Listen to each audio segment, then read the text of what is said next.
Assalamualaikum warahmatullahi wabarakatuh. Assalamualaikum warahmatullahi wabarakatuh. Bismillahirrahmanirrahim. Alhamdulillahi rabbil alamin. Wassalatu wassalamu ala rasulillah wa ala alihi wa sahbihi ajma'in. Qala rabbi syrah li sadri wa yassir li amri wahlul 'uqdatam min lisani yafqahu qawli. Allahumma inna nas'aluka 'ilman nafi'a wa rizqan thayyiba wa 'amalan mutaqabbala. Amin ya rabbal alamin. Amma ba'du. Alhamdulillah, syukur dan puji dipanjatkan kehadrat Allah Subhanahu wa ta'ala. Dengan izin, ketentuan dan kasih sayang Allah, dapatlah sama-sama kita bertemu pada kesempatan malam yang berbahagia ni di Masjid As-Solihin, Kampung Permatan Pasir, Melaka. Terima kasih banyak atas kesudian menjemput saya pada malam ini. Semua yang hadir, para pimpinan-pimpinan masyarakat, asatizah, ustaz-ustazah, tuan-tuan guru, para alim ulama, semuanya didoakan kesejahteraan, umur panjang, sihat tubuh badan, dijauhkan dari sebarang kemudaratan dan diberikan kebaikan sepanjang hayat. Amin ya rabbal alamin. Syukur kepada Allah, malam ini inilah masjid pertama di Malaysia yang menjemput saya, dan saya pun tengok poster tu 2-3 kali, takut tersilap tajuk ke apa ni. Saya dah tengok kat kalender, baru Jamadil Akhir sekarang ni, 23 Jamadil Akhir, tajuk Ramadan. Saya ingat minggu depan 5 bulan dah lagi. Oh awal, maknanya masjid ni lah dalam Malaysia paling tak sabar nak berpuasa Ramadan ya. Alhamdulillah, syukur kepada Allah. Tapi dalam semangat kita nak menyambut Ramadan, jangan lupa yang belum ganti ya. Banyak sangat undangan walimatul uruf, kenduri kahwin banyak, gantinya belum. Kalau nanti dah beberapa hari lagi nak puasa Ramadan, kelang kabut baru nak ganti waktu itu. Tuan-tuan ada yang kena ganti? Tak ada itu cari pasal tuan-tuan. Malam ini tajuk yang sangat istimewa, iaitu berkaitan tentang persiapan Ramadan. Kita anggaplah malam ini umpama seperti ulang kaji ataupun sebagai satu ingatan semula, iaitu berkait tentang salah satu ibadah yang penting bagi kita umat Islam. Dalam Quran, Allah Subhanahu wa ta'ala berfirman, kata Allah Ta'ala, ayat yang sering kita dengarlah menjelang tiap-tiap kali Ramadan. Kata Allah, ya ayyuhalladzina amanu kutiba alaikumus siyam kama kutiba alal ladzina min qablikum la'allakum tattaqun. Sadaqallahul azim. Allah menyebutkan, hei orang beriman, difardukan kepada kamu untuk berpuasa sebagaimana umat-umat terdahulu juga berpuasa. Kita kena tahu bahawa ibadah puasa yang akan, maksud saya puasa wajib Ramadan nanti ni, adalah salah satu daripada 3 ibadah tertua di dunia. Dia ibadah-ibadah dalam dunia ni banyak, yang maknanya sejak daripada dulu lagi, umat-umat dulu pun dah buat. Pertama sekali, ibadah tertua di dunia adalah ibadah korban. Surah Al-Ma'idah ayat 27. Itu adalah ibadah tertua di dunia, iaitu sejak daripada zaman Nabi Adam, anak-anaknya Habil dan Qabil. Ini tak lama Zulhijjah kita akan dengar cerita tu. Yang kedua, ibadah tertua, cuma pelaksanaan tak sama. Macam baru ni kan riuh sikit cerita tentang Ashabul Kahfi tu Kristian ke Islam. Kita nak sebutnya dia orang tu Muslim pada zaman Kristian. Hakikatnya dia adalah satu golongan yang beriman pada Allah, tak syirik pada Allah. Akidah tauhid sama dengan kita, syariat berbeza. Syariat dia berbeza. Contoh, korban umat dulu-dulu tak sama macam kita. Tak sama macam kita. Pelaksanaan dia tu baru cerita korban. Ada lagi apa nama tu, Allahumma salli ala Muhammad, ibadah semayang, solat, ibadah tertua juga di dunia. Yang kedua, ibadah solat. Solat dulu-dulu umat dulu dah buat, bukan Nabi balik Isra Mi'raj baru melaksanakan ibadah solat dah. Dulu lagi dah buat. Sebab contoh, masa tu Nabi Ibrahim berdoa, Doa apa?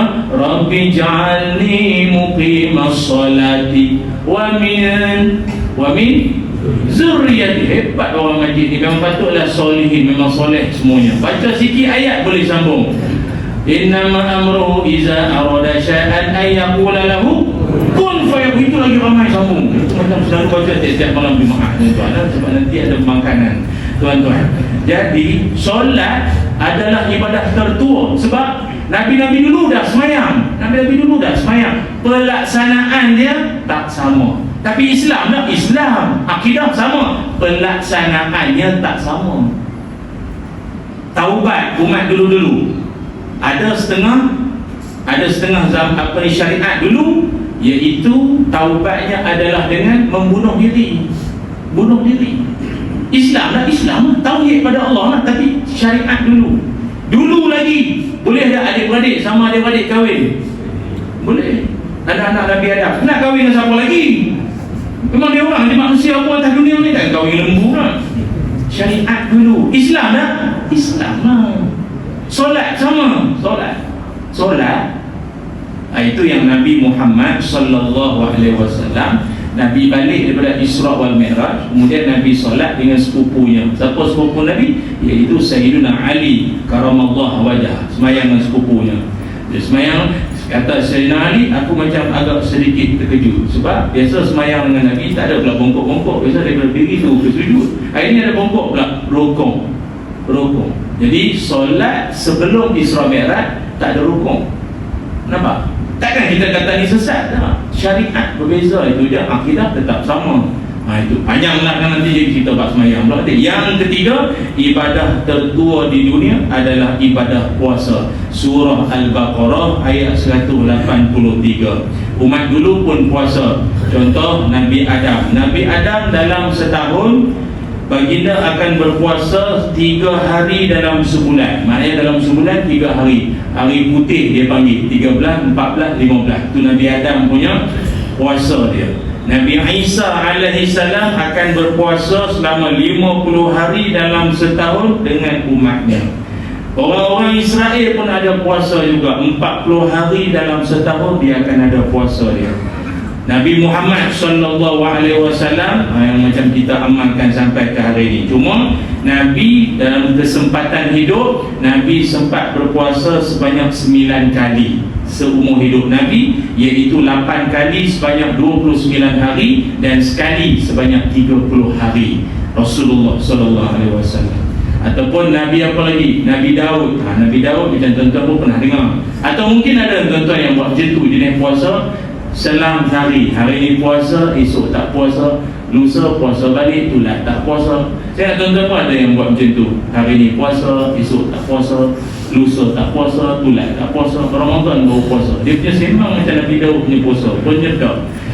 Jadi muslimin muslimat semua, itulah sebab sedikit berkait tentang ibadah puasa. Cuma tiap-tiap tahun kita selalu bercakap tentang macam mana kita nak dapat Ramadan dan puasa yang berkualiti.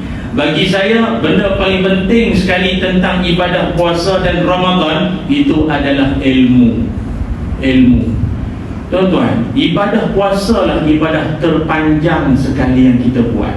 Sebab apa saya cakap terpanjang? Ibadah-ibadah lain tak panjang mana. Ada orang kata, mana ada ustaz, ibadah haji paling lama 45 hari. Haji 5 hari saja. Haji 5 hari saja. Tapi itu yang 4, itu kan muasas susah. Itu namanya muasas susah. Itu 40 hari dulu. Yang betul-betul haji 5 hari ya. Orang duit banyak, semua orang pakai jet-jet mahal tak. Bukan itu pergi ya, balik dah. Dia buat yang wajib kan 5 hari je. Haji 5 hari. Kursus 17 siri. Tak betul tak? Itu pun tak semua datang. Kalau datang pun tidur. Apa lagi ibadah apa? Semayang. Kita tak sembang semayang berapa lama? Sendiri, bukan dengan imam lama, biri-biri lagi udah sendiri 5 minit. Malaikat tidur. Kejap baru nak tulis pahala habis lah. Baru tadi Allah bagi salam. Cepatnya malaikat. Tapi saya tengok Abang Din, dia semayang lama sikit lah. Dia okey kan, dia lain lah. Okey, Safadah ni dia punya khusyuk dia lain sikit kan. Ibadah apa lagi? Puasa lah ibadah paling panjang, 29 atau 30 hari. Lama. Ada tak kursus? Ada kursus tak? Mana ada kursus? Haji yang 5 hari itu pun 17 siri. Ramadan puasa ada kursus. Saya nak kena buat tak? Ni pun harap malam ni. Balik tak tahu, tak dengar ikut Ramadan lagi 2 bulan 3 bulan baru nak dengar balik. Sebab itulah tiap-tiap kali masuk saja Ramadan, insiden sama lah kita akan dengar. Sama je ulang. Kalau mari jumpa ustaz, itu je lah soalan dia. Ustaz, korang hidung batal? Yang aku pelik, kenapa lah Ramadan baru nak korek? Kenapa? Tak ada soalan. Tengok tak soalan, dia panggil soalan berulang. Itu je lah korek hidung. Tak apalah, dah lalang sebut. Sebenarnya korek hidung ni batal tak tuan-tuan? Dia tak batal, tapi kalau dikorek dengan penuh bersemangat, dengan penuh daya juang, tak bergerak lagi, sampai putih mata, dia punya pasti, maka sampai steam, itu makruh. Sampai saya ada ting kat ujung, itu memang butuh sahabat nama tu.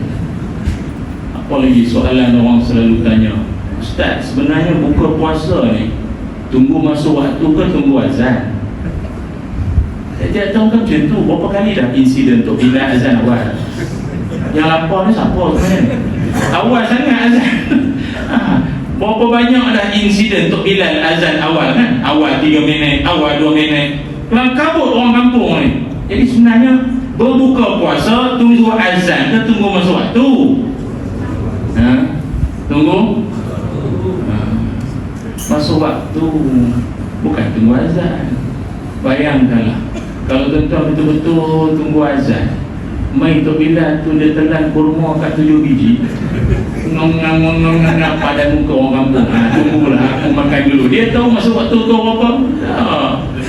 Tunggu masuk waktu, maknanya masing-masing kena ambil tahu. Tapi benda ni tak bagi tahu pun tuan-tuan pun tahu. Satu-satunya waktu yang orang semua akan ambil tahu Ramadan, waktu maghrib, semua kita tambah seminit, tolak seminit, semua sekarang semua mana peduli. Maghrib apa sini Melaka ni 7 lama, 7 itu 7 lebih lah. 7 mana 7 lebih. Kita lepas berita berbayang, lepas berita dah. Itu banyak benda-benda itu je berulang-ulang. Itu sekali itu orang tanya soalan, bagus juga. Kadang soalan-soalan itu mencerna minda ilmu juga. Dia tanya, Ustaz, kalau telan kahak ni batal lah?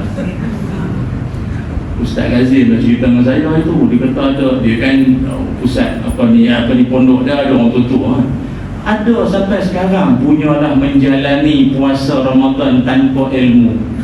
Ada orang masih lagi faham telan air liur ketika puasa tu batal.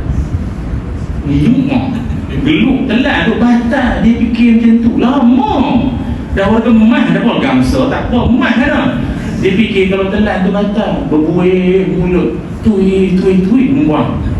Sejak hari dia tahu kata telan tu tak batal. Berapa banyak dia telan. Telan sungguh. Telan air dia tak apa lagi. Tapi kena pula musim resedung, musim saingan. Banyak pula hingunya tu. Jadi kahak. Telan kahak batal ke tidak, tuan-tuan? Kahak sendirilah, tanya pula kahak siapa. Soalan cerdiklah sikit soalan tu pun. Telan kahak batal, dia kalau setakat benda jenis kecil-kecil terselit di gigi tak apa lagi, nanti kita semayang kan, kita solat. Ni dalam bulan Ramadan kan, tengah semayang tadi kan sahur, nasi lemak sambal daging apa, daging terselit. Maklumlah gigi pelbagai struktur, ada bengkok sana sini, ada ruang-ruang terselit. Tengah-tengah semayang, ada benda ni. Dia tak cakap lah, tapi dalam ada daging terkeluar pula tu. Imam macam panjang, boring, tak tahu apa nak buat, main ada daging tu. Tiba-tiba terkeluar. Bila terkeluar, telan batal tak batal? Confirm batal lah. Walaupun dia telan tu secepih, dia bukan seekor lembu pun, secepih dia dah batal. Tapi masalahnya lama lagi dia nak semayang ni, daging tu duduk dalam mulut. Jadi dia kena buang tu. Dia kena buang. Nak buang macam mana? Layang berjemaah ni. Fuh. Kawan sebelah aku tu. Aku tu. Jatuh pula tempat kawan tu sujud. Apa benda? Takat kalau daging kecil tak apa. Ini kahak tuan-tuan. Kahak. Ada orang kan jenis macam dia tak ada benda nak buat. Dia suka pakai hand tak ada pasal. Dan itu dia ada kahak tengah semayang. Terkeluar. Kalau dia telan kahaknya itu, batal tak tuan-tuan? Batal tak puasa? Batal angguk tak giling budak ngomong. Nah lah dekat Jawabnya kalau telan batal. Batal. Tuan-tuan, dia kahak ni kalau dia memang duduk di tempat dia telan tak apa, dan orang situ kan. Tapi kita keluarkan dia melepasi sebutan huruf kha. Kha tu di mana? Di sini. Benggau. Kha. Dia keluar ke sini, tuan-tuan ditelan. Akan keluar ke lobi lah, senang faham kalau hotel. Dia keluar, dia dah check out dah keluar sini. Tuan-tuan ditelan, batal. Dan dia pun tahu dah. Tapi saja kan tu imam pula baca banyak. Oh nak buat baca habis senarai jawatan puasa masjid. Banyak pula tu. Kalau telan batal. Lepas tu macam mana nak buat? Macam mana nak buat tuan? Itu kalau musim-musim sesemua kita bawa tisu ke apa. Tapi dah tak ada apa nak dibawa. Macam mana tangan je lah. Ingat tu ada benda kat tangan tu. Habis semayang pula terus keluar. Tak payah salam orang. Sallallahu alaihi wasallam. Member kata licin, tangan kau ni, tangan orang beriman. Kau cuba cium. Hijau. Banyaklah tuan-tuan kalau nak dibincangkan. Maknanya, jom kali ni kita masuk Ramadan dengan ilmu, dengan semangat ilmu. Barulah Ramadan tu akan dihayati dengan penuh keindahan dan syok. Sebab itu saya perhatikan kebanyakan di kalangan kita akan mengalami sangat banyak kerugian dalam Ramadan. Apakah antara kerugian-kerugian kita dalam Ramadan yang kebanyakannya benda tu patut tak berlaku jadi juga? Apa dia? Pertama sekali adalah kerugian di dalam bulan Ramadan, iaitu bila kita tak faham akan hikmah berpuasa. Ingat, puasa ini sebenarnya satu-satunya ibadah yang tak perlu berbuat apa-apa. Dia adalah ibadah tahan. Puasa ni ibadah tahan. Nak puasa kena ambil wuduk dah? Tak payah. Puasa kena menghadap kiblat dah? Tak payah. Puasa kena pakai telekong dah? Tak perlu buat apa-apa. Puasa itu hanya tahan. Boleh tahan? Tak boleh tahan. Tak boleh tahan, tak puasa. Dia puasa ni dia kena tahan. Tahan mata, tahan mulut, segala tahan. Tahan. Kalau ikutkan sedap membawa mengutuk orang, mengutuk pengurusi baru, mengutuk ke imam, mengutuk jawatan puasa masjid, sedap mengutuk penceramah. Tapi baru nak mengutuk teringat Ramadan. Kau ni kenapa? Tahan. Aku ada benda nak cerita. Tunggu syawal. Dia kata tunggu syawal. Ada hati lagi. Dia ibadah puasa ni dia tahan. Dia tak macam ibadah-ibadah lain. Ibadah umrah, ada tawaf, ada sa'i, ada tahlul. Ibadah zakat, keluarkan duit, membuat, dia kena perbuatan. Semayang sama, angkat takbir 13 rukun dah, semua kena buat. Tapi puasa buat apa? Tak kena buat apa-apa. Dia tahan saja. Sebab itu orang yang boleh menjalani ibadah puasa dengan cemerlang, akhirnya dia akan jadi manusia yang apa? Menjadi manusia yang sangat kuat kesabarannya, sangat kuat sabar. Tapi kita di Malaysia ni tuan-tuan tak boleh challenge negara-negara luar. Kita Malaysia ni kurang lebih 13 jam lah, plus minus tu je lah. Tu pun dah hijau muka lah. Tuan-tuan tengok orang-orang duduk negara luar. Member saya ada yang buat pendoktoran apa, ada yang duduk di Moskow, Rusia apa kan. Di Rusia dia orang puasa 19 jam. Dia orang sahur 1:49 pagi, buka puasa 8:56 malam. Dia sahur pukul 2 pagi lah, senang faham.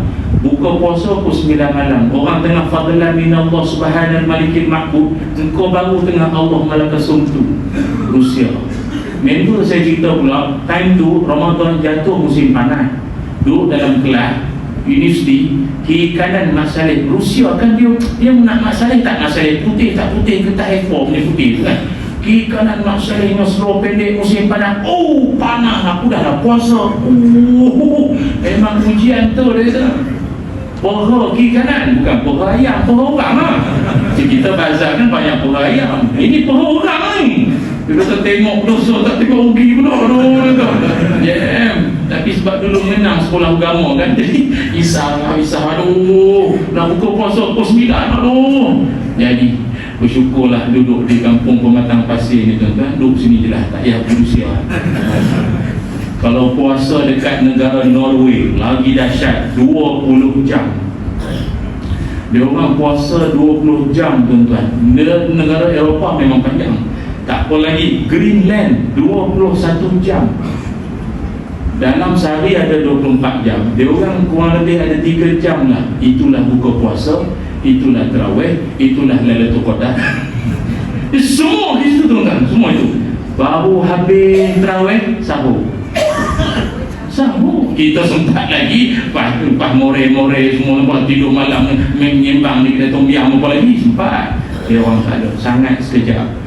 Oh tuan-tuan, Malaysia ni Allah 13 jam tu pun pantang dengan azan maghrib ke zuhur. Lamanya.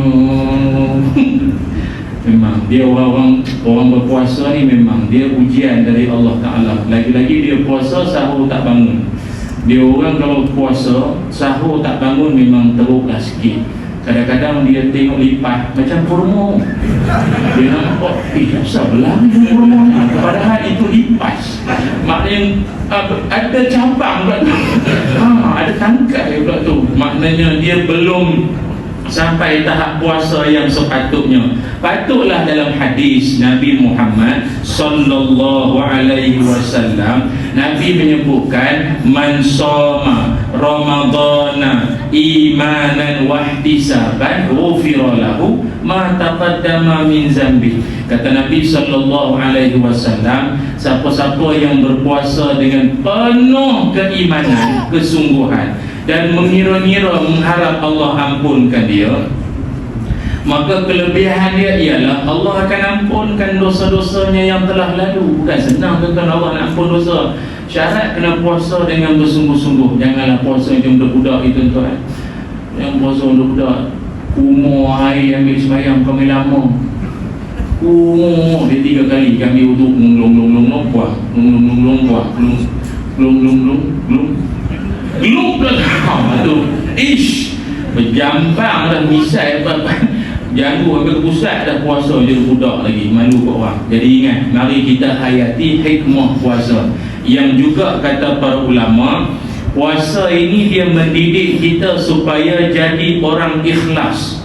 Sebab itu dalam banyak-banyak ibadah, puasa ini kata Nabi SAW hadis qudsi, puasa itu kata Allah, illa sawma fa innahu li, kecuali puasa aku sendiri yang akan bagi ganjaran pahala tu pada hamba-Ku directly. Aku sendiri akan bagi pada hamba-Ku. Sebab Allah je yang tahu kita ni puasa ke tidak, ataupun tahap level puasa kita. Allah nak ajar ikhlas. Memang ibadah banyak-banyak ibadah, puasa je lah memang menguji keikhlasan pun. Ibadah lain kebanyakannya boleh show off. Tahu, bukan nak niat show off pun, tapi yalah, oh kita tak niat tu memang orang nampak. Tak pernah semayang tahajud di rumah, tiba balik rumah mak mentua dan bangun Allah Bismillah. Mak mentua kata baguslah, menantu soleh. Tengok-tengok jam pukul 3 pagi. Sekali orang rumah kata, mak abang semayang isyak. Okey lah mak. Kadang-kadang dia semayang isyak lagi 5 minit nak subuh. Lepas tu aku rendam dan kolah lagi kau ni. Dia ikhlas ni memang Allah Ta'ala nak ajar menerusi puasa. Pasti kita, orang tahu ke kita puasa tak puasa? Takkan beri hak ke mulut dia kot, hak ni lah tanda aku puasa. Dah, Allah nak ajar buat apa pun kerana Allah Subhanahu Wa Ta'ala. Bukan mudah tuan-tuan. Sebab itu dalam kehidupan ini, dalam banyak-banyak manusia, Iblis dia paling kalah dengan manusia yang illa ibadaka minal mukhlasin. Semua makhlukmu akan aku boleh kacau, boleh aku sesatkan, kecuali hamba-hambamu yang ikhlas. Itu payah sikit. Dia orang ni tak pakai zaman, tak lut cucuk sini tak jadi, cucuk sini tak. Dia memang ikhlas. Ada elang, tak ada elang, buat kerja sama kan? Contoh. Ada itu tak, dia memang ikhlas. Allah Ta'ala memang susah sikit lah pokok ikhlas ni. Jadi Allah nak ajar kita jadi ikhlas, iaitu dengan ibadah puasa. Tapi maaflah, jangan jadikan ikhlas tu alasan untuk tak beribadah pula. Ji, lama tak nampak ke masjid. Aku ni sebenarnya bukan tak pergi masjid.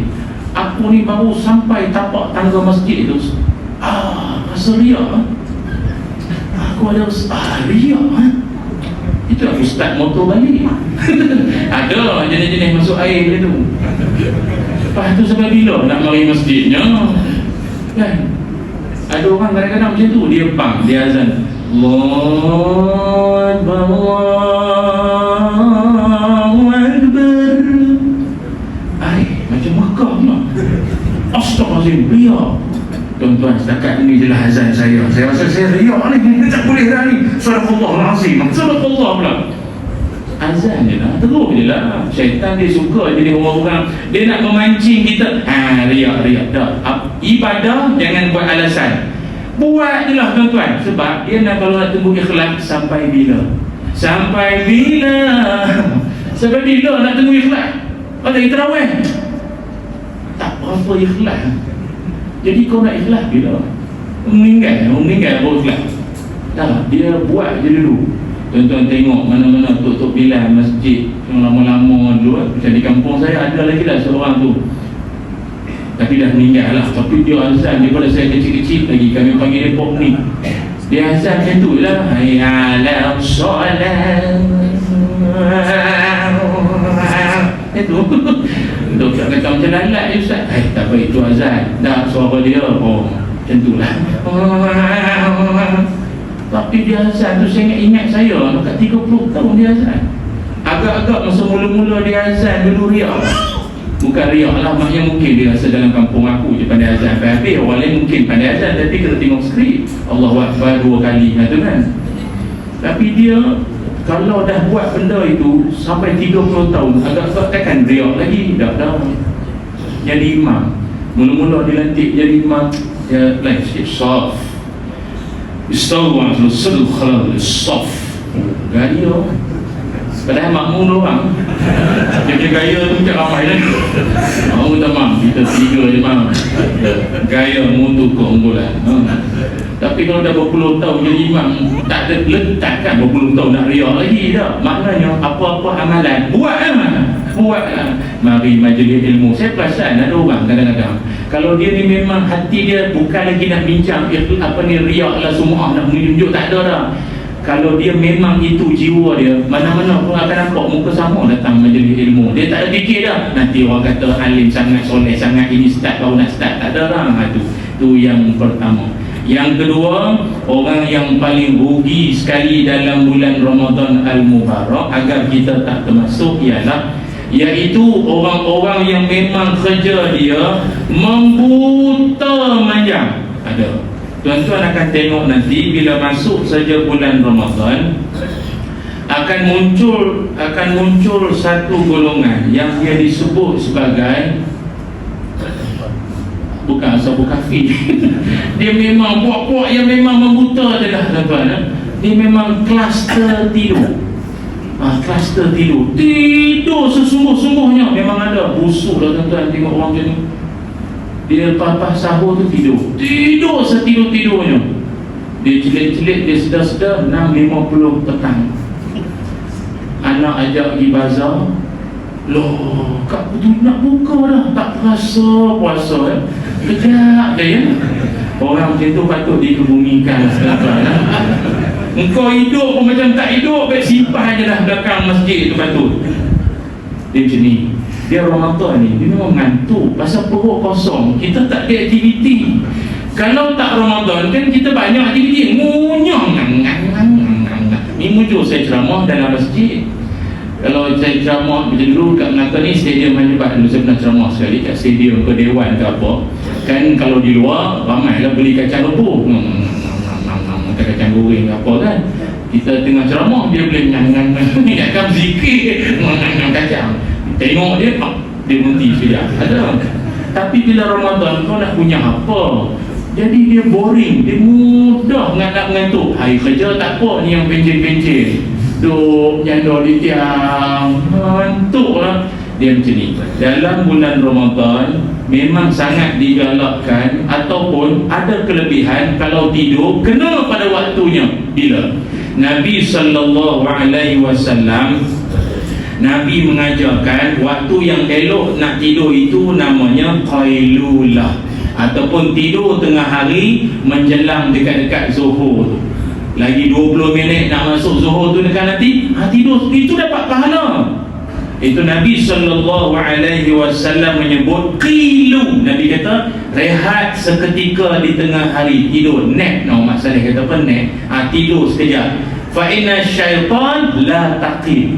Nabi kata sebab syaitan tak pernah rehat. Tuan-tuan kena ingat tu. Yang bezakan kita dengan syaitan, salah satunya syaitan tak pernah rehat. Jadi tidur pada tengah hari Ramadan. Kalau tak Ramadan, tengah harinya qailulah, tidur sekejap sementara nak zuhur tu, itu bagus, dapat pahala. Syaitan tak pernah rehat. Jadi kalau tuan-tuan ada jumpa ada member cakap, aku hidup tak ada rehat, ini macam geng. Ini macam geng.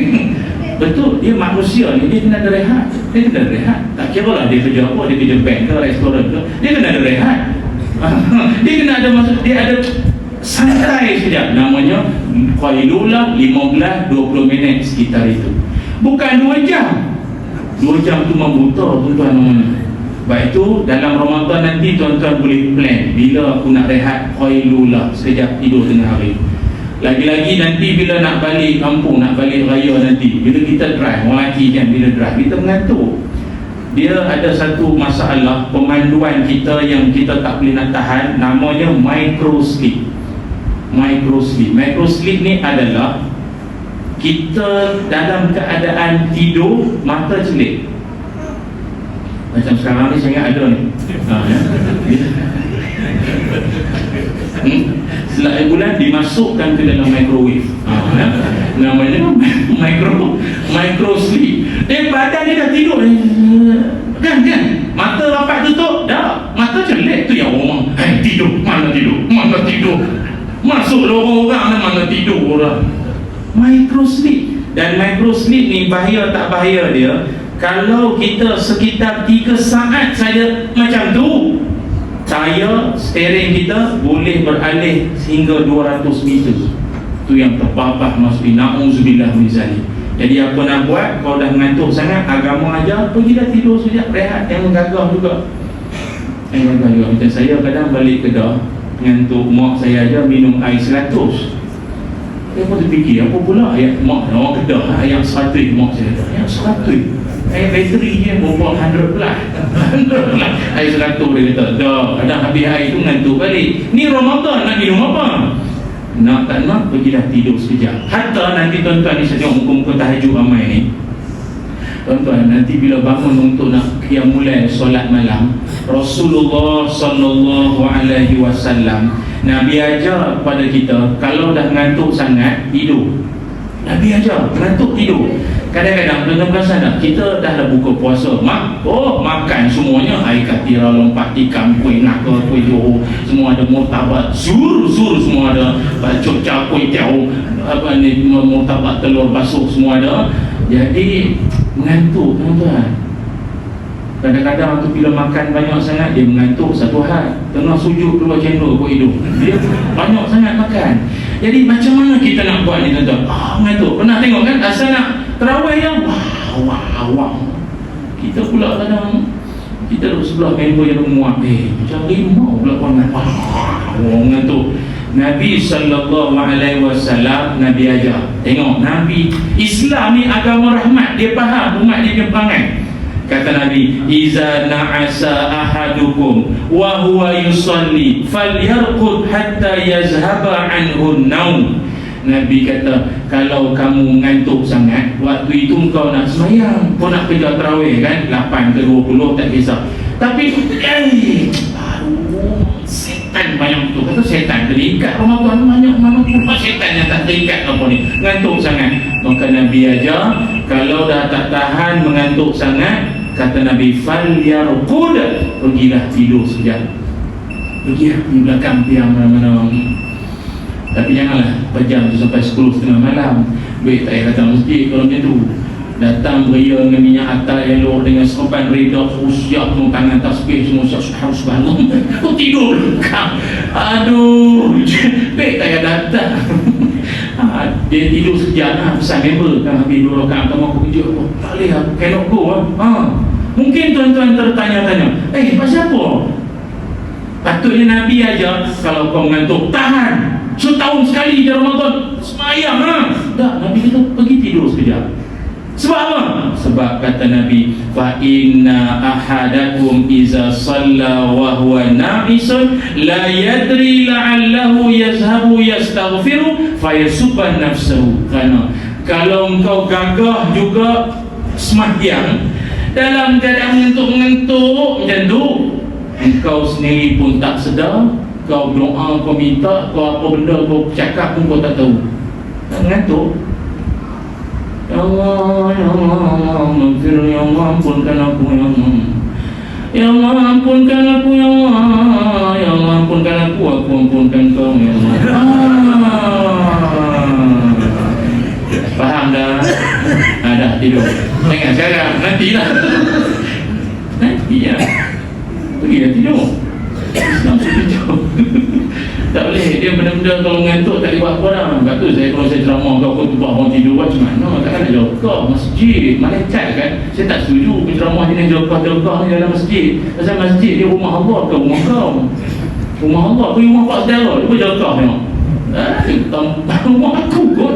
Dia kalau nak ceramah jauh-jauh boleh pergi pasar. Kalau sekali dengan sebelah orang jual ikan kan, tak padang-padang jauh-jauh, dia rumah Allah, tak boleh. Ada SOP kot, kena jaga. Tak boleh, kau dah mengantuk dah buat macam mana? Buat macam mana? Gagak-gagak apa orang sebelah dah cuik sikit, sampai dengkur dah ada bunyi macam-macam, kena kejut lah, memalukan dia pula. Ingat, hatta kalau tuan-tuan kut nanti bangun tengah-tengah malam nak semayang kan, ada orang kata rajin dia mulai tengah malam Ramadan, bangun sahur, tengah panaskan tu 2 rakaat, Allahu Akbar. Tapi dalam 2 rakaat tu dia macam menara condong. Ini yang tu. Dulu saya ingat, masa tu bawa balik Mesir, orang jemput saya jadi imam tarawih. Tengah saya jadi imam tarawih ni, tengah-tengah jadi imam, tengah baca ayat lah, innal ladzina kafaru sawa'un 'alaihim a'anzartahum. Tengah-tengah baca ayat tarawih ni, tiba-tiba ada hamba Allah di belakang, tak, mari sebelah kita. Besar orang main sebelah ni, berduet ke apa ni, 5 orang. Lepas tu duduk sekejap di belakang boleh. Tak misteri. Tanda-tanda Lailatul Qadar. Habis mayang, PA saya kata, Ustaz tahu apa jadi? Tak tahu. Dia kata member tu dia mengantuk tahap pertama dia. Okey. Tahap kedua, di depan sikit. Tahap ketiga, straight sampai sebelah Ustaz tu. Agaknya bila dia dah sampai baru dia sudah depan sangat imam, dia reverse belakang balik. Dia kalau ngantuk tak boleh buat apa dah. Patutlah dalam satu hadis Nabi sebut, iza qama ahadukum minal lail fasta'jama al-Quran ala lisani falam yadri ma yaqul falyattaji'. Tengok Nabi sebut. Sekali lagi Nabi mengajar umatnya yang disayangi semua, lagi-lagi dalam Ramadan, engkau kalau bangun semayang tengah malam, lagi-lagi kalau Ramadan nanti mengantuk kau semayang juga, Kalau kau ngantuk sangat-sangat, kau pergi rehat sekejap dan datang sambung balik. Falyattaja' maknanya tidur sekejap. Sebab dibimbangi ayat Quran yang kau baca itu ayat Quran ke kau bercampur dengan ayat apa kau baca sekejap lagi. Bunyi ayat Quran sekejap kunut nazilah keluar dan doa niat tarawih semua keluar sekejap lagi ni. Ada orang kalau ngantuk dia tak boleh buat apa dah. Tengah mayang tengah malam baca kuliah pula Qul ya ayyuhal kafirun la a'budu ma ta'budun la a'budu ma ta'budun la antum 'abidun ma a'budu wa la ana 'abidun wa la antum 'abidun ma a'budu wa la ana 'abidun wa la antum 'abidun ma a'budu wa la ana 'abidun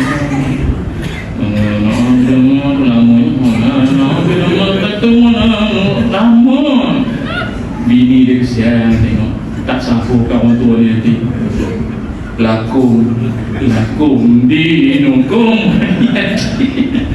tak boleh kalau mengantuk tak boleh dia keliru habis hayat. Saya dulu pernah jadi imam ni apa tahajud masa tu pernah dengan tuan tak boleh lah. Saya baca surah Baqarah, belajar mesti tak buka Quran meja komposer depan tu. Orang over ustaz kalau ustaz ni tak apa. Cik tak apa. Bacalah Baqarah jadi Yasin. Lepas tu bertobat, lepas tu jadi imam, lepas tu depan ustaz, tu depan boleh? Tak boleh.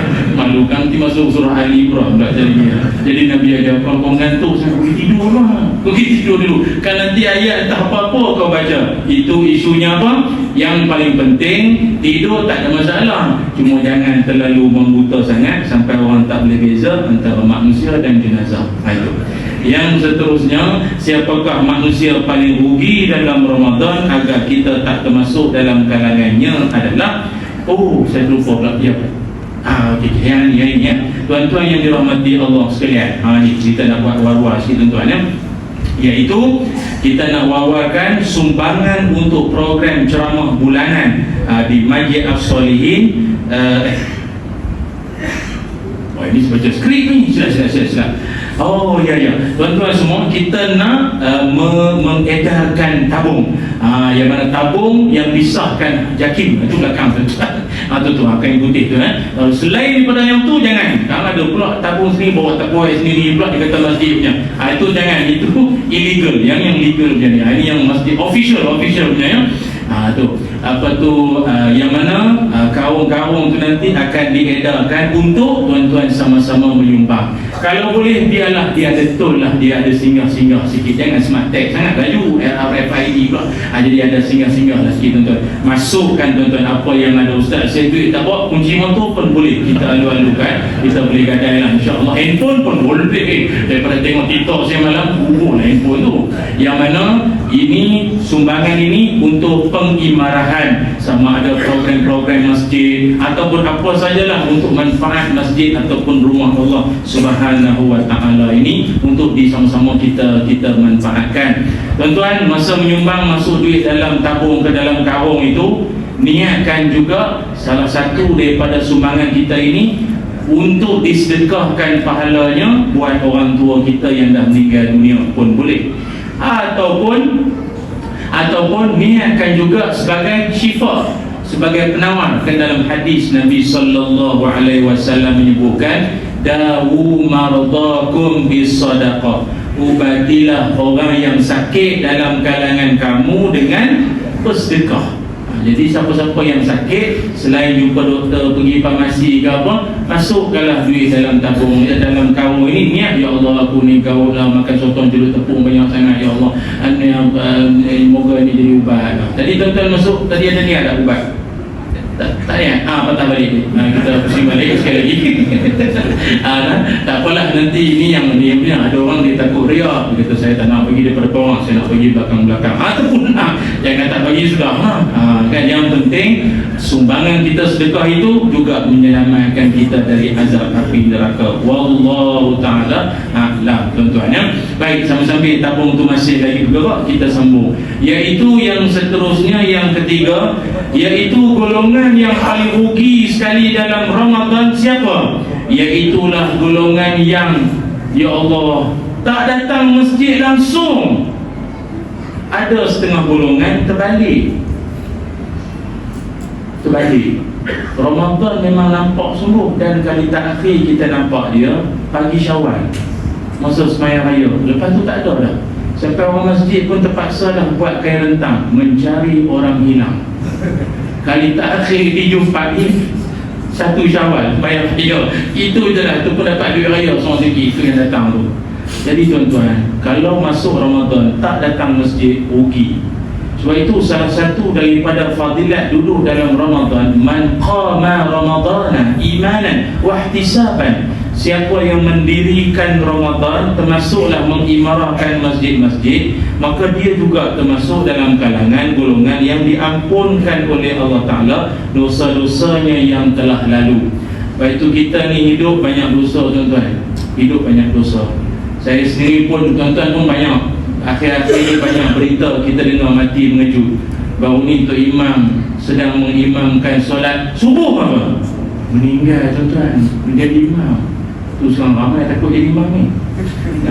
Meninggal dalam sujud sebelaku imam ketika itu. Tuan-tuan perasan tak? Mutakhir ni banyak kematian mengejut. Dia mati mengejut ni kalau dari sudut kajian, 2 sebab lah. Pertamanya, mati mengejut ni adalah berkait dengan soal jantung. Jadi tuan-tuan yang banyak minum teh tarik, roti canai, sarang burung-burung tak mana semua tu, bolehlah tuan-tuan, boleh pelan-pelan lah bertaubat sikit-sikit. Kurang-kurang lah sikit. Risau juga dia jantung, benda tak, dia memang nampak sihat, tapi yang dalam kita tak tahu. Pertama jantung.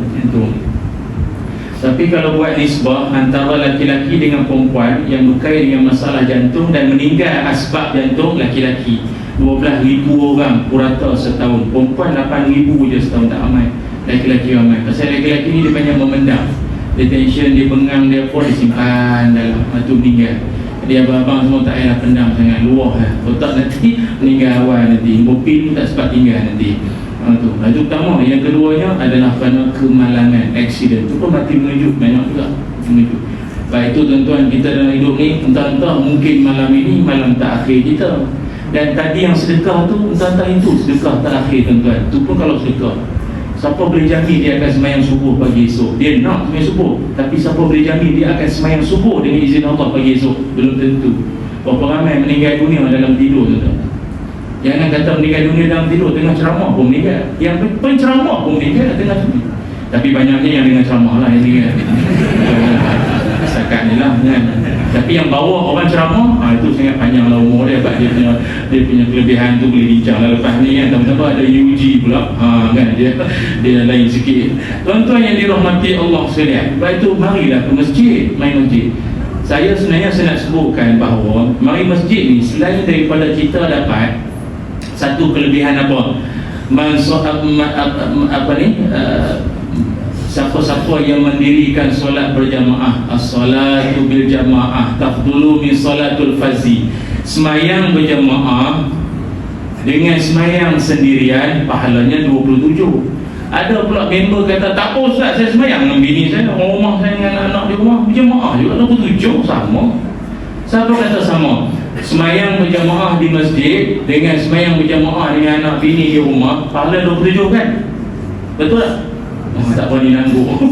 Tak berani 27 kan dulu mesti ada poin-poin Ustaz. Tak. Memang semayang di rumah 27 juga. Tapi ingat, 27 ringgit takkan sama dengan 27 dolar. Umpama semayang di masjid ni macam 27 euro kot kali 5.6, besar, takkan sama. Memang betul awak berjamaah di rumah dengan anak bini, betul, takkan sama dengan mari rumah Allah, niat iktikaf, masuk masjid, ada doa, jumpa orang bagi salam, nampak tabung sedekah, lepas tu solat sunat tahiyatul masjid. Rumah ada tahiyatul rumah? Tak ada kan? Uswah mari masjid. Walaupun saya tahu semayang di masjid dengan semayang di rumah, mana lagi khusyuk? Mana lagi khusyuk? Rumah. Dia sebab rumah dia senang khusyuk, sebab Rumah itu rumah kita. Macam saya ayah, saya boleh kontrol anak-anak. Yang TV tutup, radio perlahan, yang anak diam, ayah nak semayang tutup semua, okey. Cuba diam ayah semayang, okey. Jadi tenang semayang. Masjid tuan-tuan boleh buat macam tu? Boleh buat macam tu? Tak boleh. Tuan-tuan main masjid berapa banyak dugaan. Tengok semayang lalu budak. Mana dia lari? Kata ustaz ni jam betul tu. Apa lah orang lain live tak ada kan? Mana nak khusyuk tuan-tuan? Dia tak apa tengah ceramah tengah bayangkan dia lalu. Contoh, main budak pada lalu. Dia lalu je tak apa. Dia tarik dia kain. Dia tarik buat bendera sekolah kan. Negaraku pakcik. Tak cakap tak boleh. Makcik-makcik pula belakang ada baiklah kan? Acik-acik di belakang kadang tu maaf lah nenek-nenek ni dah lama tak ada anak kan, tak ada anak kecil, jadi dia pun lupa dah cara layan budak. Tengah semayang, bukan cucu dia, bukan anak dia, entah anak siapa-siapa aja, dia tengah semayang, budak tu main-main terguling tepat dia sujud.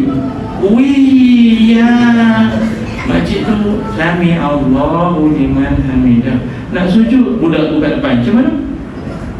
Macam mana nak suruh budak tu tepi?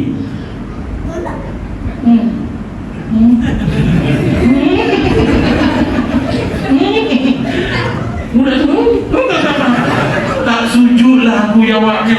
Itu kan khusyuk dah semayang di masjid, tak khusyuk. Banyak gangguan. Kalau anak aku siap, aku penyek je lagi. Ni anak orang boleh? Tak boleh.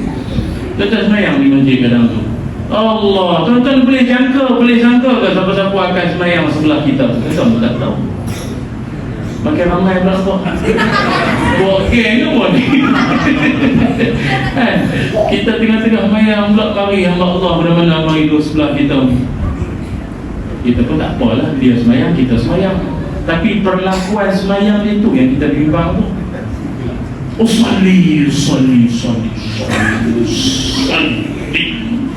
dalam hati yang mula dah Allah. Khusyuk dah? Tak khusyuk, susah. Kita pun kita pula lega. Tapi tak habis lagi. Bis nak susah no. Sebut bismillah. Alhamdulillah. Walau dan hati apa susah sangat orang tua beli. Dan tak khusyuk dah, tak khusyuk juga. Kita tahu sebenarnya rumah macam ni. Lepas tu pula masa rukuk, kita pula bukan niat, tapi ternampak kuku kaki dia hitam lah. Saya hitam kan. Tengok kuku yang member sebelah ni pun boleh buat cedok nasi. Macam senduh lah khusyuk dah. Kalau dah susah sangat nak khusyuk semayang rumah. Tapi kenapa Islam suruh datang juga masjid? Ingat, kita datang masjid ni tuan-tuan, Allah nak ajar kita supaya kita ni bermasyarakat, kenal siapa tu imam, kenal siapa ni orang-orang penting dalam kampung kita ni. Jangan ada kematian baru sibuk nak cari mana tu imamnya. Mau cari salah kat tu. Nampak ada mamat seorang tu janggut sampai pusat. Imam tu tak, saya gad. Gad. Kalau gad pun macam ni, imam di mana agak? Sebab sekarang ni kan ramai orang muka-muka soleh. Toki restoran pun muka macam Ustaz Azhari dulu. Tu payah kita nak beza tu. Jadi payah tuan-tuan, orang soleh banyak kan as-solihin kan. Sebab tu datang masjid, Allah nak ajar apa lagi? Supaya engkau semangat. Tuan-tuan dengar ceramah, buka YouTube, type Ustaz Ilyas Ma'en. Saya tahu Ustaz lagi hebat-hebat, ramai lagi. Tuan-tuan boleh tengok ikut YouTube pakai phone. Tapi takkan sama dengan duduk dalam majlis macam ni. Barakahnya lain, semangatnya lain. Tuan-tuan terawih di rumah, berapa kali menguat kalau semayang di rumah terawih? Confirm 8 lah, 8 saya nak mujur, banyaknya 2 dia buat terawih di rumah kan. Baru Allahu Akbar, muas. Tapi kalau semayang di masjid ni dia punya semangat lain. Fadlan minallahi wa ni'mah, subhanal malikil ma'bud, sallallahu wasallam alaihi, semangat. Lagi-lagi pula kita nak semayang, kita tengok pula ada pula cik-cik kadang bongkok pun 20. Takkan aku main futsal 8. Malu kot. Pakcik tu jalan jadi pakai spray kan. Tak boleh. Dia semangat lah. Boleh semangat. Itu barokah datang masjid. Rugi siapa tak datang masjid. Cuma kita mencadangkan di setengah-setengah masjid, kalau ada bajet, bolehlah jemput sekali-sekala imam-imam jemputan. Sekadar untuk tukar selera, bukan melupakan imam sedia ada dah. Tukar-tukar selera. Ada setengah masjid tu, malam ni imam tu bunyi ala-ala Sudaris. Sedap kita dengar. Dan masjid ni pun saya ingat, kalau tak imam luar di sini pun banyak suara sedap. Dan ni mic pun sedap ni. Mic pun sedap. Ada setengah masjid tu kadang tu mikrofon pun masalah. Baru sujud je berguguran tak telinga kita dengar. Jadi jemput imam-imam luar baca. Dia sebenarnya imam ni, kalau dia suara dia merdu, dia menjemput kekhusyukan dalam hati kita. Sampai satu tahap kita rasa macam kalau boleh jangan rukuk lagi. Alunan dia syahdu syok pasang. Syok. Rasa nak jangan rukuk lagi. Dah rukuk lah. Aduh. Panggil mama enak apa enak dia baca. Panjanglah sikit. Syok. Ini kalau ada ni kelebihannya apa, jemput baru dia menambahkan semangat kita untuk tarawih itu lebih berganda-ganda. Itu yang ketiga. Yang keempat, golongan yang rugi dalam bulan Ramadan yang agar kita tak termasuk dalam kalangannya adalah, iaitu golongan yang mereka ini di dalam Ramadan langsung tidak berdoa kepada Allah Subhanahu wa taala. Dia langsung tak doa. Ingat, Ramadan nanti merupakan peluang yang Allah buka seluas-luasnya untuk kita memperbanyakkan berdoa pada Allah Subhanahu wa taala. Baik, itu orang tanya, apakah doa yang paling bagus? Allahumma inna nas'aluka ridhaka wal jannah wa na'udzubika min sakhatika wa nar. Allahumma innaka afuwun tuhibbul afwa fa'fu anna. Ya Allah, ampunkanlah dosa-dosa yang kami pun tak sedar. Ya Allah, ampunkanlah dosa-dosa kami. Ya Allah, entah inilah Ramadan terakhir kami. Ya Allah. Ingat, ramai orang nak sangat masuk bulan Ramadan. Ini kita 27 Jamadil 23 kan. Ini Jamadil akhir. Maknanya kurang seminggu lagi kita akan masuk Rajab. Nanti akan bergemalah sana sini. Allahumma barik lana fi Rajab wa Sya'ban wa balighna Ramadan. Ya Allah, sampaikanlah kami ke bulan Ramadan. Ya Allah. Itu sebab dia jis yang paling utama dalam Ramadan ni adalah keampunan daripada Allah Subhanahu wa taala. Dia banyak amalan-amalan untuk Allah ampunkan kita, banyak. Salah satu amalan untuk Allah ampunkan dosa-dosa kita adalah, iaitu kita ini kalau ada kelebihan lah, kalau boleh lah, iaitu dalam satu hadis Nabi sallallahu alaihi wasallam menyebutkan, orang yang Allah Ta'ala akan ampunkan dosa-dosanya dengan cara yang mungkin dia sendiri pun tak tersangka, iaitu isbabul wudu alal makarih. Ambil air semayang ketika engkau rasa tak selesa ambil wudu waktu itu. Ingat, ni Nabi sebut, ambil air semayang waktu tak selesa. Nak senang faham, contoh, ambil air semayang di negara-negara sejuk, salji. Tuan-tuan, bukan senang. Hari tu saya pergi Kashmir, bawa keluarga lah jalan-jalan. Masa tu saya pergi hujung bulan 11. Dia dah start dah, bukit-bukit semua dah berbedak lah, salji semua, sejuk. Ada sekali itu saya duduk -1. Bayangkan basuh berak anak, dia tak ada heater untuk basuh berak, tak ada. Biru punggung dia, biru, sejuk, memang sejuk. Saya cerita ni punggung anak dah lah, memang sejuk sungguh. Bayangkanlah kalau nak ambil semayang tu, ya Allah, memang ketul-ketul jadinya.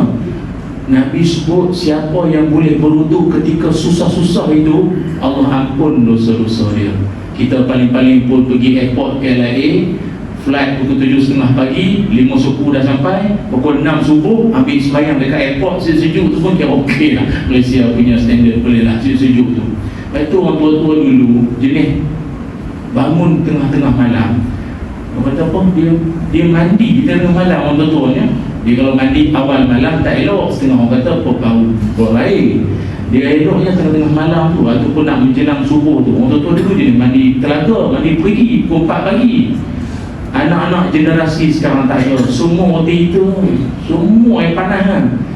Kalau tanya dengan golongan ustaz-ustaz yang Darushifa ke apa, dia sebenarnya rawatan nak halau jin, kena air sejuk. Dia kena air sejuk, kan panas. Dia kena air sejuk.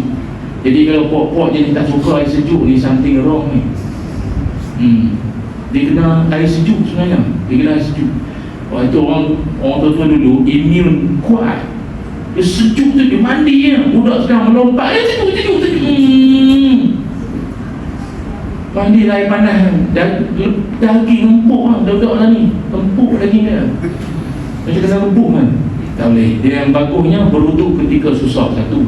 Yang kedua, orang yang Allah akan ampunkan dosa-dosanya adalah ini bagus, siapa yang melaungkan azan. Innal muazzin yughfaru lahu mada sautihi. Orang-orang yang melaungkan azan, Allah akan ampunkan dosanya sejauh suara dia. Sebab itu bila azan kena kuat. Dia kena kuat laungan dia. Lagi kuat sejauh suara dia. Apa payah? Volume kasih habis lah. Pusing habis Allah tu. Suara sampai tentul air gerung. U-turn masuk highway kan suara. Ji, kuat azan, banyak dosa. Itu yang kuat tu. Azan tu Allah ampun dosa. Sebab orang yang menaungkan azan ni besar kelebihan. Tak azan isyak malam ni, saya punya ceramah. Tak apa tuan-tuan. Macam mana? Tapi malam esok azan lah. Malam esok azan lah. Sebab orang yang laung azan ni hebat. Al-muazzin atwalun nas a'naqan yawmal qiyamah. Seorang muazzin laungkan azan, dialah manusia paling panjang tengkuk di hari kiamat. Setengah orang dengar terkejut, jadi zirapah pula. Apa maksud? Bukan panjang tengkuk jadi zirapah, bukan. Orang laung azan ni panjang tengkuk tu maksudnya famous.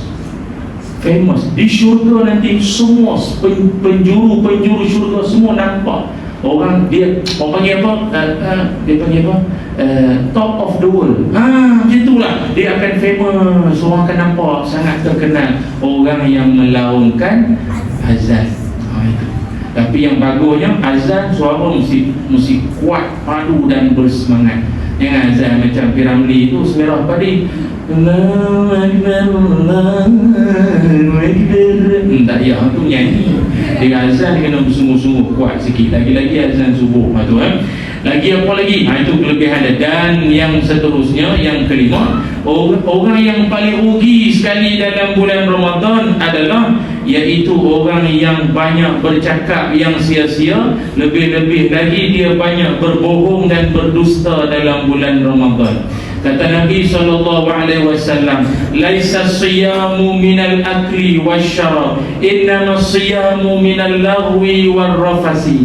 Kata Nabi, bukanlah puasa itu hanya sekadar tak makan, tak minum, tetapi puasa yang sebenar adalah engkau menahan daripada cakap benda-benda lucah, benda-benda cerita dalam seluar, dalam kain apa, dan berbohong, berdusta.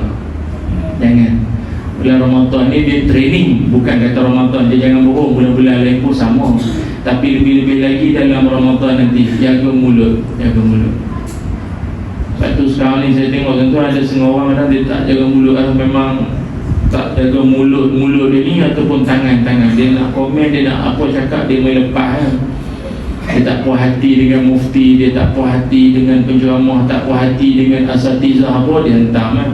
Dia cakap macam-macam. Saya pernah cerita kan, dia marah, meluat dengan saya ulas satu isu. Orang lain macam-macam, terbaik ustaz, inilah penjelasan yang paling senang faham, pak juga. Mari seorang Allah tu pendek, dia komen hanat. Saya ni budak zaman FNN Orange, zaman keset. Saya bukan tahu hanat datang apa, what that animal. Jadi saya pun tanya lah kawan-kawan praktikal ni, apa makna hanat ni? Loh, dia cakap dengan ustaz tu, masa apa lagi? Dia sebab apa dia? Dia maki lah kan, maksudnya lah hanat. Dok-dok sekarang roti jaga mulut sikit. Tapi kadang-kadang dia yang duk mengata maki orang ni, dia bukan pakai nama sebenar Facebook dia. Itik comel from syurga, penjejak badai, bilal kesepian, beruang taubat, macam-macam payah ni beruang tu orang yang komen ni ada. Jadi jaga mulut jangan, termasuk juga jangan berbohong. Tapi itulah tuan-tuan, sekarang ni macam kami para suami, kami ada dilema sikit.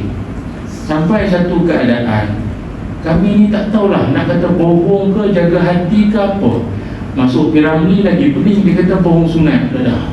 Mesti pandai pembohong, mesti pandai pemberang. Lagu tu saya tak hafal sangat, mungkin Cik Syam dia hafal sikit lah lagu tu lah, pasal dia ada faham makna tu. Dia gini tuan-tuan, dia kita suami isteri ni dia tak sama. Dalam satu hadis, ni dia ada hadis ya, Nabi SAW mengajarkan ada 3 keadaan kita dibolehkan untuk tak bercakap benar. 3 keadaan. Pertama, ketika dalam peperangan, dalam perang boleh menipu. Habis kau dah tengah tangkap dengan musuh, janganlah jujur sangat. Musuh tanya, kau askar tinggal apa? Tinggal orang lah, dia belum mati dah. Tak ada apa tinggal, jujur. Islam tak boleh tipu. Jangan masuk air sangat, yang jujur macam tu pembaris sangat budak ni. Dan perang itu pun, perang itu memang penipuan. Askar pakai baju sama macam mana pokok, kan nipu tu. Oh jujur sangat pakai warna oren, kadang-kadang nampak furniture profil, nampak. Ingat, boleh nipu dalam keadaan tertentu. Yang kedua, berbohong untuk niat membaik-baikkan hubungan. Abang sulung gaduh dengan kakak nombor 2. Dah lah, kakak tu sayang abang tu. Oh sayang, engkau anak kemudian kau nak tahu dah. Saya kasyaf, saya tahu hati dia kau pandai-pandai lah mengayat janji raya dia balik, itu je lah.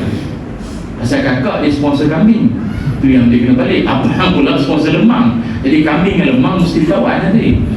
Dan yang ketiga, boleh berbohong dalam hal suami isteri.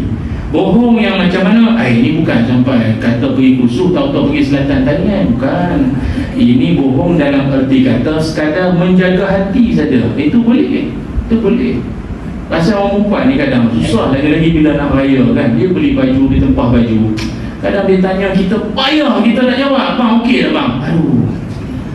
Tuan-tuan tahu tak, walaupun tuan-tuan ni tak ambil diploma in design sekalipun, in design ke in apa sekalipun, tuan-tuan cakap dia dah cantik. Pasal tuan-tuan kalau cakap, nanti dia akan ada soalan beranak lepas tu. Macam dia tanya kita lah, abang betul ke saya dah gemuk? Jadi macam mana? Betul ke saya dah gemuk? Kita orang masjid, siang malam kena ceramah, selawat di mulut, jadi takkan nak bohong. Ramadan kot, awak ni kurang kurus lah. Gemuk lah tu maknanya. Saya cakap kurang kan, payah. Jadi tuan-tuan, itu boleh cakap je lah. Yang sebab jawapan kita akan menentukan kita sahur di mana. Kau sahur mamak nanti ni, nasi lemak royal ada nanti tu, itu je lah nanti. Ayah perempuan, pasal perempuan pun kadang dia susah nak jujur dengan kita. Kalau kita pergi keluar mana-mana, kita tanya dia, yang nak order apa-apa dah? Tak payah lah bang, dia buat malam lah, tak makan lah. Bila kita sampai rumah, abang tak beli apa-apa? Jadi cakap tak nak. Memang saya kata tak nak, faham lah. Kami ni makhluk jujur tak lah. Nak cari yang jujur macam kampung Pematang Pasir memang payah. Memang payah. Ni yang ada pun yang tak asli dan yang ada limited edition. Aku nak muntah lepas ni ya. Angguk dulu. Payah. Kadang tengok drama, tengok movie, kita pula lelaki kadang ni, kita kadang bukan nak tengok sangat drama tu, kita nak tengok kesudahan dan iktibar dia. Betul tak kadang tengok tu kadang ternampak pula heroin tu cantik, lama pula tengok heroin. Bini kita buat amboi, tengok heroin lama sangat. Saya dengan heroin tu siapa cantik lagi? Soalan. Walaupun tuan-tuan ni ambil paper Julai 6 kali pun, kalau dia tanya dia dengan pelakon perempuan tu siapa lagi cantik, cakap je lah dia. Itu je lah tuan. Bagi saya kalau mati dia balik pun takkan dapat orang Jawa ni. Dia punya senyum sampai Syawal. Iya, terai bang. Walaupun lepas tu kita akan tahu kan, kita akan cirit lepas tu sebab biasa jawabnya tu. Tapi itu boleh, yang tu boleh bohong walaupun Ramadan. Tak payah nak tanya fatwa mana-mana, mufti mana, tak payah, memang boleh pun. Tapi kalau engkau bohong sampai tak bagi nafkah, sampai zalim, khianat, tak boleh, jahat lah itu. Boleh tuan-tuan? Wallahu alam. Cukuplah sekadar inilah sembang-sembang kita malam ini. Moga-moga bermanfaat dan selamat untuk menjalani ibadah ataupun pesta ibadah kita, bermula daripada Rejab yang akan kita masuk kurang lebih dalam seminggu sahaja lagi nanti insya-Allah. Dan marilah kita berdoa pada Allah, moga-moga Allah panjangkan umur kita. Oh, saya lupa, saya nak share satu doa. Ini doa agar Allah kurniakan kita umur yang panjang. Ini saya nak share doa ya. Bismillahirrahmanirrahim. Allahumma aksir mali wa waladi wa atil hayati wa barik li fima a'taitani waghfir li. Sekali ya. Allahumma aksir mali wa waladi wa atil hayati wa barik li fima a'taitani. Ya Allah, banyakkanlah hartaku, juga anak cucu keturunanku, panjangkan umurku, berkatilah setiap kurniaanmu kepadaku, ampunkanlah dosaku ya Allah. Amin ya rabbal alamin. Kau try ulang balik tuan-tuan. Sudah, tadi pun banyak mulut main-main ya. No tadi ya. Siapa yang rakam nanti tolong share lah, nanti panjang-panjangkan. Moga-moga Allah, ya sekarang ni pun ada penyakit-penyakit, sakit-sakit tak sihat pun, tapi kalau Allah izin panjang umur, sempat lagi Ramadan sampai tahun depan, sempat lagi insya-Allah. Doalah pada Allah Taala ya.